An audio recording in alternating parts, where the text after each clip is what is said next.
মালয়েশিয়ার সাবাহ রাজ্যে গভীর রাতে আঘাত হানে ৭.১ মাত্রার শক্তিশালী ভূমিকম্প।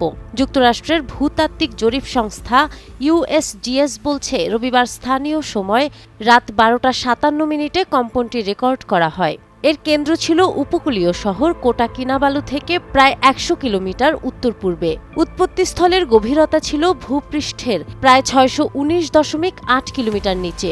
সাবাহ বর্নিও দ্বীপের উত্তরাংশে অবস্থিত এবং প্রশান্ত মহাসাগরীয় অগ্নিবলয়ের কাছাকাছি হওয়ায় অঞ্চলটি ভূকম্পন সংবেদনশীল। বিশেষজ্ঞদের মতে, এত গভীরে উৎপন্ন কম্পনের শক্তি বেশি হলেও ভূপৃষ্ঠে ক্ষয়ক্ষতির ঝুঁকি তুলনামূলক কম থাকতে পারে, কারণ শক্তির বড় অংশ ভূগর্ভেই ক্ষয় হয়ে যায়।